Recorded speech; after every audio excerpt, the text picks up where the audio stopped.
Diócesis de Mayagüez y el Instituto Diocesano de Pastoral presentan el siguiente tema formativo. Profetas de ayer y de hoy, dóciles a la palabra, a cargo del Reverendo Padre Miguel Cruz Águila. Escuchemos atentamente. Buenas noches, hermanos. En este mes de septiembre del 2020 continuamos meditando sobre las Sagradas Escrituras. Específicamente en esta noche vamos a hablar de una forma sencilla y general de los profetas en el Antiguo Testamento. Primero que todo, ¿qué es un profeta? ¿Qué significa la palabra profeta? Viene del hebreo naví, que significa el llamado o el que ha sido llamado. También se utiliza el término rajá, que significa el vidente, el que ve.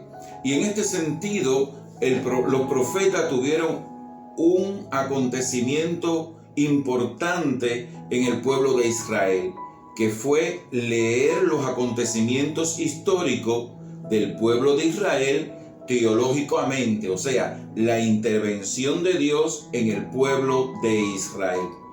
Ya para el Nuevo Testamento se comienza a utilizar el término griego profetí, que significa el que ha sido llamado por Dios, el que habla con la autoridad de Dios.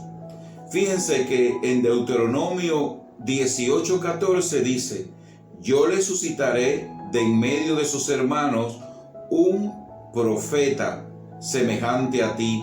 Pondré mis palabras en su boca y él les dirá todo lo que yo les mande. O sea, que el profeta es un llamado que parte de Yahvé. Yahvé es quien escoge. En esto tiene una diferencia con el oficio sacerdotal. La función sacerdotal dentro del pueblo de Israel estaba unida a una familia sacerdotal y se heredaba de padres a hijos. En el caso del profeta es Yahvé quien escoge, es Yahvé quien purifica y es Yahvé quien pone las palabras en la boca del profeta para ser anunciada a su pueblo. Miren el llamado del profeta Jeremías en el capítulo 1. Se dirigió Yahvé la palabra en estos términos: antes de haberte formado, yo en el vientre te conocía. Antes que nacieses, te había consagrado yo profeta. Te tenía destinado a las naciones. Yo respondí: oh Señor Yahvé, mira que no sé expresarme, que soy un muchacho. Pero Yahvé me dijo: no digas que eres un muchacho, pues irás donde yo te envíe y dirás todo lo que te mande. No le tengas miedo, que contigo estoy para salvarte, oráculo del Señor. Entonces alargó Yahvé su mano y tocó mi boca. Después me dijo Yahvé: voy a poner mis palabras en tu boca. Desde hoy mismo te doy autoridad sobre la gente y sobre los reinos, para extirpar y arrasar, para destruir y derrocar, para reconstruir y plantar. O sea, el profeta tenía una misión clara y definida en la historia del pueblo de Israel. Pero fíjense que no solamente existieron hombres profetas, también en el Antiguo Testamento existieron mujeres profetas, como Débora en el libro de Jueces 4:4 o Hulda en el Segunda de Reyes capítulo 22:14. Pero nosotros vamos a hablar de forma general de los profetas en el pueblo de Israel. Los profetas tenían la misión, siempre hablamos en dos puntos, en la misión de anunciar el reino de Dios y de denunciar todo lo que iba contra el reino de Dios. en estos dos puntos abarcaba toda la misión profética. Tanto es así que el profeta era el que animaba al pueblo de Israel para vivir la ley divina. El profeta era también el que juzgaba, hacía juicio cuando los poderosos de Israel, los reyes y también el pueblo, pues eran infieles a la ley divina. El profeta acompañaba siempre a su pueblo, aun cuando su pueblo se hubiera alejado de Dios, aun cuando había sido infiel a la ley divina, el profeta permanecía en el pueblo de Israel, ya fuera en la diáspora, en el exilio o fuera en la tierra prometida.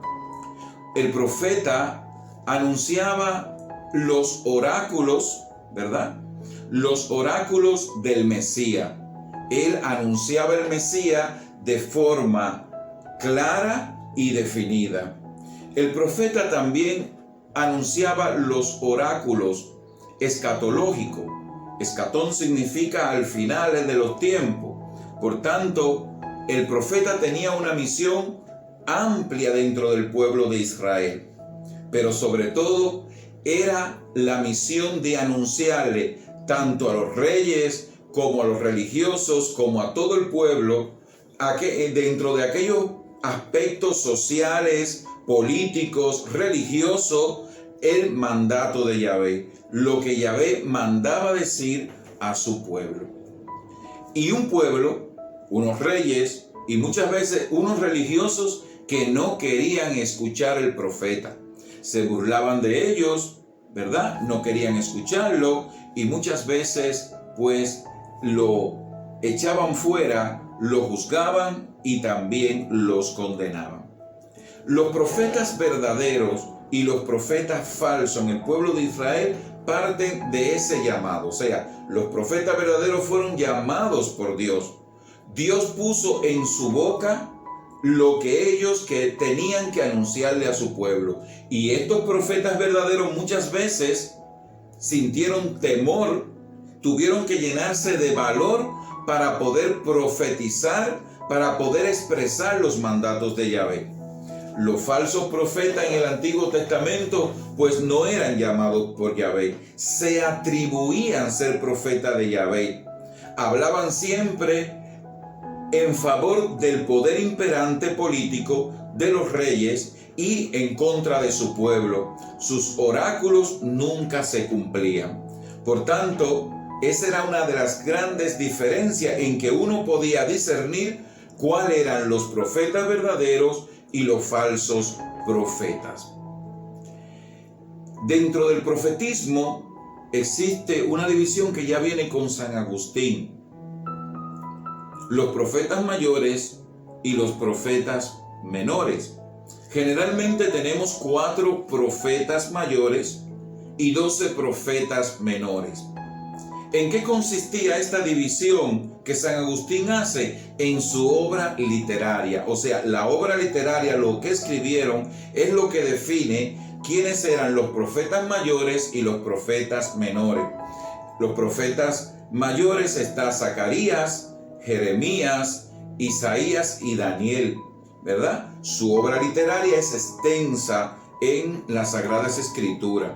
Pero fíjense, en el mandato del mensaje no había menor importancia, o sea, era igual la importancia en los profetas mayores, en los profetas menores, en el mensaje, porque ambos mensajes eran mandados a decir por el profeta, por Dios en la voz del profeta. El profetismo en el pueblo de Israel, pues, tenía siempre un final trágico. O sea, mientras los profetas decían, Dios es amor, Dios te ama, Dios tiene misericordia de su pueblo, Dios te bendice, Dios libera, Dios acompaña al pueblo, en eso no había problema.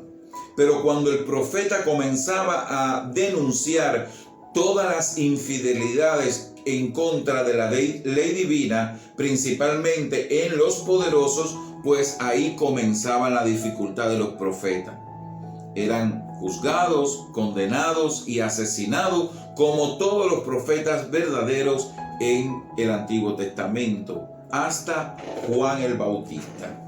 Por tanto, el profeta, la vocación del profeta, tenía que ser una vocación extremadamente fuerte para la persona que era llamada, que era escogida. Por eso vemos los casos que muchas veces el profeta dice, pero yo tengo mis limitaciones, yo soy muy joven, o yo no puedo, o no tengo facilidades de palabra, como yo mismo que no tengo eso. Pues entonces el profeta recibía esa orden y Dios le daba una promesa. ¿Cuál es la promesa que Dios le daba, que le da la confianza al profeta de continuar su obra? Yo estaré contigo, y eso basta. O sea, que nosotros tenemos que tener esa conciencia. Dios ha llamado a una vocación determinada y la promesa que nos da es: yo estaré contigo. El profeta tuvo un papel importante y definido en la historia del pueblo de Israel. ¿Por qué? Porque el profeta es el que lee los acontecimientos históricos en el pueblo de Israel de forma teológica. O sea, el profeta es el vidente, como dice la palabra Rahá, con que eran identificados, era el que veía, el que contemplaba la acción de Dios en medio de los acontecimientos históricos del pueblo de Israel. Pero podemos dar un paso un poquito más grande, ¿verdad? Cristo, Jesús, el Mesías prometido a nuestros primeros padres, pues los profetas lo anunciaron, y podemos ver en los diferentes profetas cómo definen la presencia del Mesías en medio del pueblo de Israel. Y con el Mesías comienza la nueva y definitiva alianza. Esa alianza en la que nace un nuevo pueblo. Ese nuevo pueblo que no está unido a una nación determinada, ni a una raza determinada, ni a una sangre determinada, sino que el vínculo de ese nuevo pueblo nacido del Mesías es precisamente la fe en Jesús el Nazareno, el nacido de una mujer, de la Virgen María, que Él es el Mesías. Esa fe es la que une a ese nuevo pueblo que está en toda la tierra, en todas las naciones, en todas las culturas, ¿verdad? Más allá de las diferencias, la fe une. Esto San Pablo lo dice mejor que yo, ¿verdad? Y de una forma más bonita, cuando dice: tenemos un vínculo más fuerte que el de la sangre y de la carne. Tenemos el vínculo de la fe. ¿Qué fe? La fe en Jesús, que es el Mesías, el enviado por Dios, el que viene a cumplir la promesa del Padre de nuestros primeros hombres y las primeras mujeres cuando tuvieron el pecado original, el pecado y la tentación de querer ser como Dios. Por tanto, al nacer ese nuevo pueblo y esa iglesia universal, ¿verdad? Católica, apostólica, esa iglesia que es el nuevo pueblo de Dios bajo la acción del Espíritu Santo, ese Espíritu Santo que también hablaba en boca de los profetas, ese Espíritu Santo que engendró en las entrañas de María al Verbo eterno, al Hijo eterno del Padre, ese Espíritu Santo que acompañó la acción del Mesías, ese Espíritu Santo que viene como una fuerza, una efusión sobre la nueva iglesia, el nuevo pueblo de Dios, para ungirlo y hacerlo un pueblo de profetas, de reyes y de sacerdotes. Por tanto, todo bautizado bajo el mandato de Jesús, vayan y prediquen el Evangelio, la buena nueva. ¿Qué buena nueva? que todas las promesas hechas en la antigüedad se han cumplido en la persona de Jesús de Nazaret. Que Jesús de Nazaret es el Mesías y que nosotros, por su entrega amorosa, por su sacrificio amoroso en la cruz, hemos sido salvados y con su resurrección nos ha abierto la puerta a la eternidad, a la salvación, a esa vida plena más allá de lo físico y temporal de este tiempo.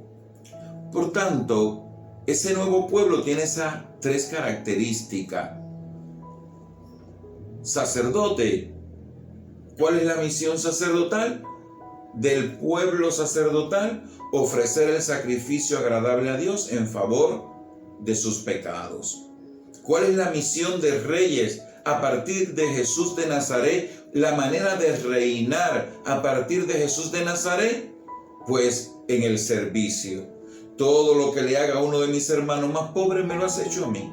Tuve hambre y me diste de comer, tuve sed y me diste de beber, tuve desnudo y me vestiste, tuve en la cárcel o enfermo y me fuiste a visitar. O sea, la fe en el nuevo pueblo de Dios está definida de una manera importante, de una manera, vamos a utilizar esta misma palabra, de una manera definitiva por el mandamiento del amor.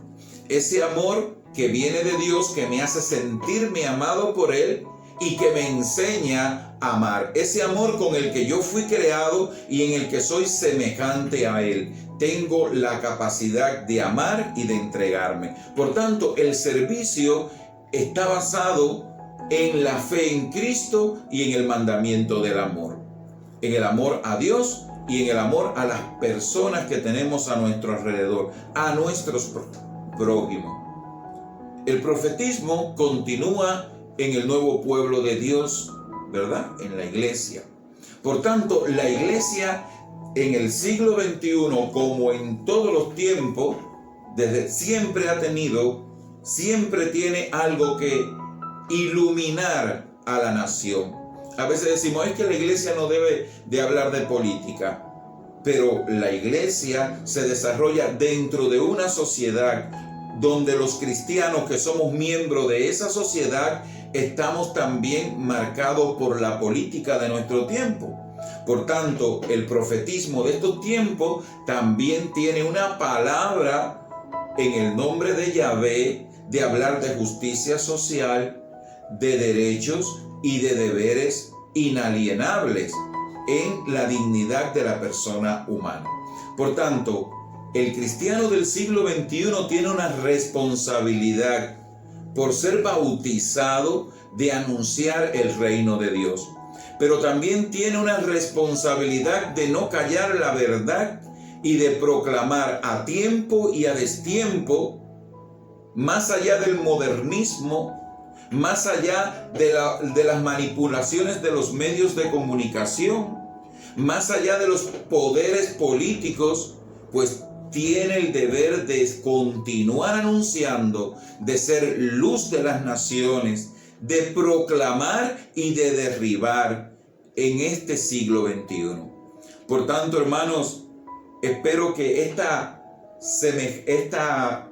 visión profética de manera sencilla que hemos tenido en este día nos ayude a que usted vaya a profundizar sobre la vida profética, para que usted conozca como cristiano cuál es su misión también dentro de nuestra sociedad y ser testigo de Dios, ser enviado de Dios, ser testigo del Mesías en estos nuevos tiempos. Que el Señor les bendiga.